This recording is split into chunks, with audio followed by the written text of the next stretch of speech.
gazetari kemi një aksion. Nuk ka gazetar të rinj dhe të vjetër, ka gazetar të mirë dhe të këqij. Një gazetar të ri që sapo hyn është një thonje goxha nxitse. Me kalimin e viteve unë kam kuptuar që midis gazetarëve të këqij ka edhe më të këqij, dhe janë ata që nuk duan të mësojnë. Ajo që vjen tani në këtë skenë është antiteza e këtyre personave, sepse që nga viti 2016, kur unë e kam njohur për herë të parë në Shkodër, e shikoj emrin e saj të regjistrohet në çdo trajnim ose veprimtari formuese për profesionin e gazetarit.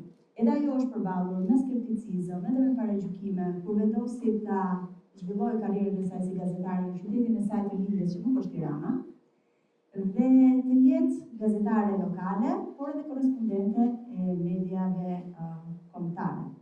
Martesa dhe fëmijët nuk e penguan që të bënte atë që di të bëjë më mirë, raportimin, nuk e penguan të vazhdonte studimet pas universitare, nuk e penguan të merrte pjesë edhe në nisma qytetare. Ajo është prova që nuk ka gazetar lokal dhe kombëtar, ka vetëm gazetar të mirë dhe të këqij. Ajo është Emi Kalaja.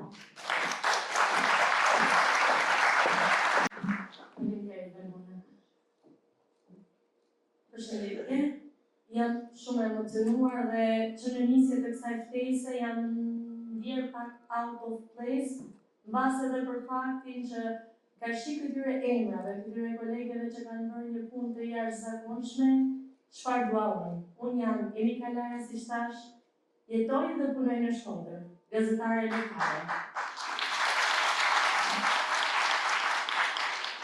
Por e pranova me shumë knatësi dhe thash, pse jo?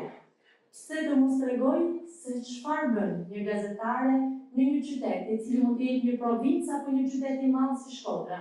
Dhe pse jo të mos e shoh në këtë perspektivë dhe si t'i tregoj të gjithëve se sa i vështirë është ky rrugtim për koleget e mia, vajza, gratë, të cilët kanë zgjedhur një rrugë të vështirë, i cili mbase nuk është edhe në qendër të projektorëve të mendjes. Ka qenë e vështirë. Të jesh gazetare lokale, unë po flas në rastin tim personal dhe në fakt nuk kam mbajtur shumë shënime dhe do flas me shumë spontanitet dhe ma lejoni të jem e natyrshme duke tentuar të mos humbes fillin e këtij diskutimi. Të jesh gazetare lokale, në Shkodër është të mbulosh 5 bashki. Dhe je absolutisht literalisht vetëm. Pra, vetëm në çdo situatë. Në 24 orë, në 7 duhet të jesh të përgjigjesh aty me disponibilitetin maksimal. Nuk pyet njeri se është ora 2 e natës, 3 e natës, 5 e mëngjesit, je me fëmijë apo ku do ndodhesh. Ti do jesh aty madje në mbrëm, pash një ëndër shumë të keqe, sikur unë isha këtu duke folur bukur dhe mirë siç po e shihni, dhe në Shkodër ndodhi një vrasje dhe në telefonin tim thuaj di live. Kështu që kjo është situata e gazetarëve që jetojnë çdo ditë me frikën se je e vetëm. Të jesh gazetare lokale në Shkodër dhe në Shqipëri është që ti të jesh nga gjykata në protestë, nga vrasja tek teatri, nga stadiumi tek një përmbytje. Pra, do t'i mbulosh të gjitha ngjarjet dhe je literalisht të vetëm. Dhe si ka qenë eksperienca ime? Këtë temi kam vazhduar punën 13 vite më parë dhe ditën që u bëra nuse, i kërkoja dhëndri që ndodhet diku këtu, të lutem të mbush telefonin sepse më duhen mesazhe për titra nëse ndodh diçka. Ditën që linda djalin e dytë, në momentin që dola nga salla operacionit dhe kisha fëmijën, mamijet në kokë, i thoja me jep telefonin se po me telefonoj nga puna. Është të jesh në muajin e fundit të shtatzanisë të reportosh për lajme non-stop, të jesh në ditën e zgjedhjeve, të jesh në numërin dhe të jetë një proces i pambaruar.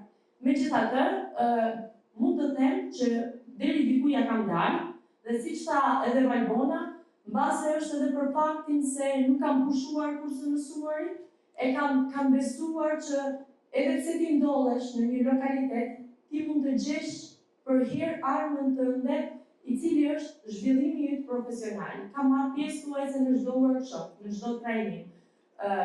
Jam një feministe, e pranoj me shumë krenari dhe gjithmonë jam kurzuar nga gratë.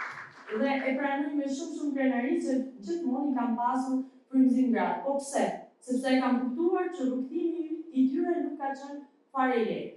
Por veçanërisht ato të cilat duhet i marrin fëmijët e vet me vete tek puna, me djalin tim Noel, kur ishte me i vogël, shkoja në vrasje dhe i thoja, mami, po xhirohet një film. Do ketë polici, do ketë ambulanca, do ketë aktor, por është një film. Tani sigurisht e ka kuptuar dhe nuk i hamë sot, ndërsa po them, kur isha në përmbytje në Shkodër, që e dini gjithë historinë, e vija në ushtarët e mbrojtjes civile, ndërkohë që shkoja me varg, me një intervista dhe kthehesha me shpresën që ai nuk do të ishte shumë i mërzitur, megjithatë mirë kalonte. Dhe kështu që u kthye në normalitet kjo situatë. Por vitet kalojnë dhe ti e kupton që aty ku je, ti mund të bësh ndryshim. Ti mund të jesh një zë edhe kur nuk ke shumë hapësirë.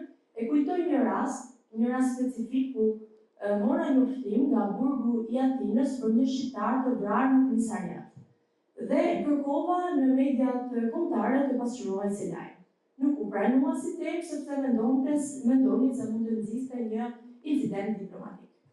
Dhe gjeta një faqe me 1000 followers dhe e publikova sipas të dhënave që kisha, investigova dhe e publikova. Të nesërmen ishte lajm në të gjitha mediat më të mëdha kombëtare, por edhe përtej, pasi edhe Ministria e Brendshme e Greqisë, edhe ambasada shqiptare në Greqi kishin reaguar të gjithë dhe u shkaktua goxha sensacion, por gjithashtu u investigua në këtë drejtim dhe u bën pastaj me 10 emisione siç e të zakonin.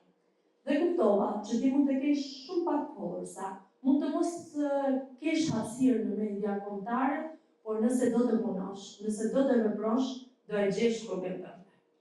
Dhe kjo është një mësim që vijon e përsëritet në gjithë rrugtimin tim. Sigurisht ka kosto suksesi, për shembull, sot kisha planifikuar të vishja një kostum, të bëja disa prova, mbase ta kisha dhe të shkruar këtë çapash, por është thuajse e pamundur sepse ditën e djeshme i anullova gjitha takimet, sepse ndodhi një shpërthim me drejtorin, pasi ndodhi shpërthimi me drejtorin dhe bëra 2-3-4 transmetime live me pas shkova tek një automjet i djegur, që deshte ecja përmes ferrave dhe për ta zbuluar në automjetin e djegur, dhe më pas babai në Suedia me telefonoi dhe tha, mos dik se nuk e ke krehur flokës. Mblidhi bëri diçka. Dhe e kupton që edhe pse ti ato i bashkëjetojnë me gjithë historinë tënde, ti nuk mund ta shmangësh paragjykimin. Dhe sa mund të jenë paragjykuar, mbase goxha. Sa më ka interesuar, as pak.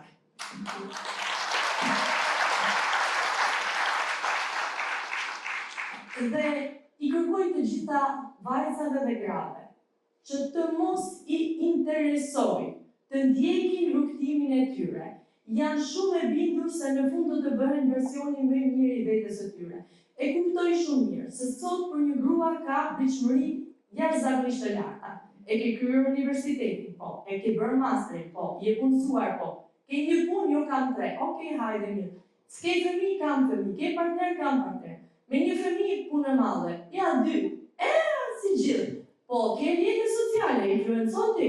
Po, influencoj. Ke jetë sociale, me pjesën për evente, po. Po me njerëzit e shtëpisë, mirë.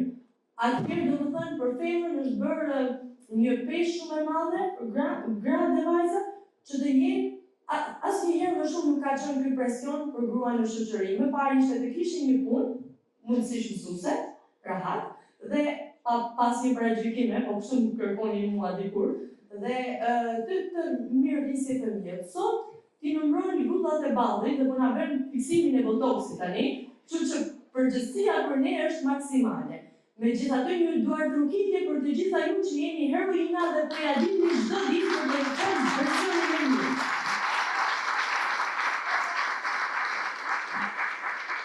Në këtë rast dua të falenderoj sepse nuk është e gjitha fush me lule, ka qenë një mbështetje e jashtëzakonshme familjes time, e kolegëve. Megjithëse duhet të thënë që ato që paragjykojnë më shumë janë kolegët, do të thënë gjykuesit më të mirë. Po shoh profesoreshën time të gazetarisë Zysh Barbara Karakaçi, shumë faleminderit. Edhe shumë faleminderit i veçantë sepse ka qenë një nxitse dhe jam shumë e lumtur ta kemi përballë. Dhe i falenderoj të gjithë që jeni dhe shpresoj që gratë, vajzat të jenë gjithmonë të kenë jo zë, por shumë zë në kuptimin e tyre. Faleminderit.